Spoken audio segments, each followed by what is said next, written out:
Bismillah, mohon disimak sejenak. Ini bagus untuk masukan kita bersama.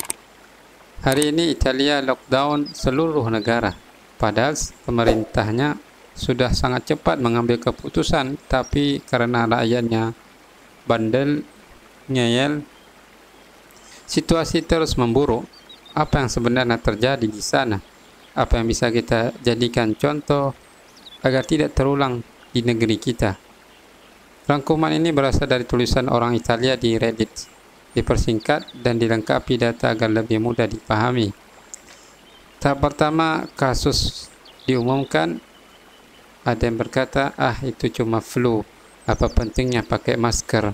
Orang-orang ini cuma lebay. Saya kan sehat, enggak bakal ketular, enggak perlu panik.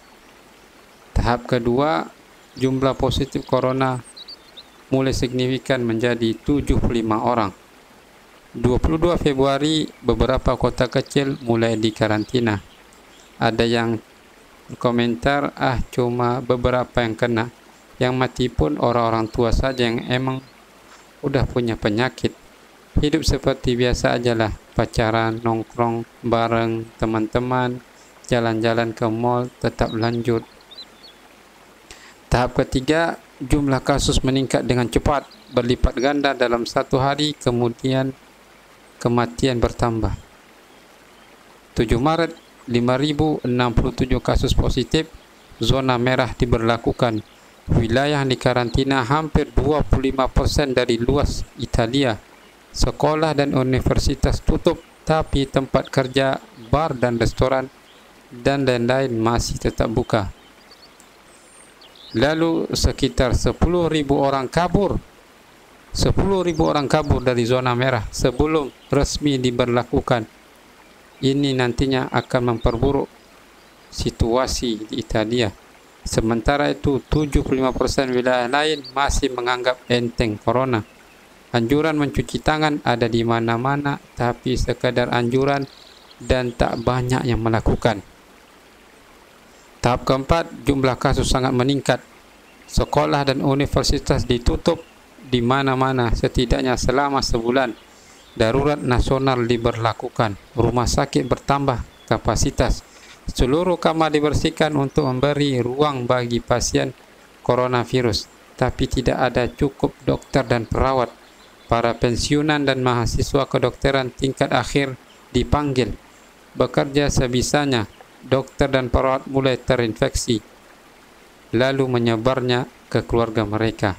Ada terlalu banyak kasus pneumonia, terlalu banyak pasien perlu ICU, tapi ruangannya sudah habis, ventilator habis. Pada titik ini seperti kondisi dalam perang, dokter harus memilih siapa yang akan diobati berdasarkan peluang bertahan hidup. Itu berarti pasien lanjut usia dan punya penyakit bawaan seperti hipertensi atau stroke tidak masuk prioritas. Orang-orang mati karena tidak ada ruang lagi. Dokter menyerah. Setiap hari harus membiarkan sampai 3 orang mati karena nggak ada alat dan ruangan. Suster menangis karena cuma bisa memberikan oksigen pada mereka yang sekarat. Chaos, sistem layanan kesehatan runtuh.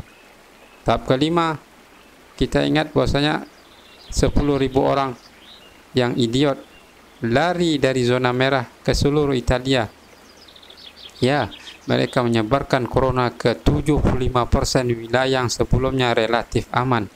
9 Maret, 9.172 kasus, seluruh negara zona merah, lockdown. Orang-orang hanya dapat pergi bekerja, berbelanja bahan makanan, pergi ke apotek. Semua bisnis masih dibuka karena jika tidak ekonomi akan runtuh. Itu kebijakan pemerintah. Mulai ada ketakutan, orang-orang mulai memakai masker dan sarung tangan, tapi tetap saja ada anak-anak muda yang merasa jagoan, pergi ke restoran rame-rame, hangout bareng, minum-minum dan sebagainya. Tahap ke-6, 2 hari kemudian pemerintah Italia berubah pikiran, semua bisnis harus ditutup, bar, restoran, pusat perbelanjaan, semua jenis toko dan lain-lain kecuali supermarket dan apotek. Penyebabnya karena dalam sehari yang positif bertambah 2.313 kasus, total 12.423 penderita. Penduduk yang mau keluar rumah harus mendapat surat izin, didapatkan dari pos pemeriksaan polisi yang disebar di berbagai lingkungan. Yang melanggar kena denda 3,3 juta. Pasien positif yang tidak mau mengkarantina diri bakal dituntut dengan pasal pembunuhan, hukuman 1 sampai 12 tahun penjara. Dengan pemerintah mengambil kebijakan secepat itu dan setegas itu, Italia tetap menjadi negara dengan fatality rate corona tertinggi di dunia, 7,3%, bandingkan dengan China yang cuma 3,4%. Dan hari Minggu kemarin, 15 Maret, Italia mencatatkan rekor jumlah kematian sebanyak 368 dalam satu hari. Jadi totalnya sudah ada 1.809 orang meninggal, tertinggi kedua setelah China. Sebagai gambaran, luas Italia itu kurang lebih 2 kali Pulau Jawa. Penduduknya 60 juta, sementara penduduk Jawa 150 juta. Di Italia, 22 Februari jumlah positif corona 75 orang. 22 hari kemudian, jumlahnya tumbuh signifikan menjadi 24.747. Di Indonesia, pada 15 Maret ada 117 positif corona. Entah berapa banyak jumlahnya 22 hari lagi kalau semua masih berjalan seperti ini. Pemerintah yang kurang cepat dan tegas, kita semua yang masih bandel dan menganggap remeh, kita hanya bisa berharap yang terbaik sambil mewaspadai yang terburuk. Mari mulai dari diri sendiri, jaga kebersihan, lalu isolasi diri dan keluarga. Tidak keluar rumah kecuali sangat penting, bahkan batasi mengunjungi keluarga yang sudah sepuh, karena mereka yang paling rentan dengan corona.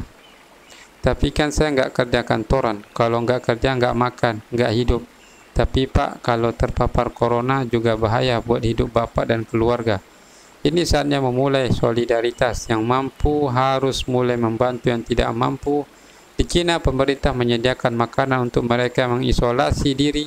Semoga pemerintah kita mulai menyiapkan ini. Ini adalah bentuk usaha dan doa kita. Berdoalah kepada Allah Azza wa Jalla untuk menghindarkan kita dari penyakit yang buruk ini. Semoga badai corona ini segera berlalu. Amin ya rabbal alamin. Demikian, semoga ini bermanfaat dan menginspirasi kita semua. Silakan di-share agar lebih bermanfaat. Wassalamualaikum warahmatullahi wabarakatuh.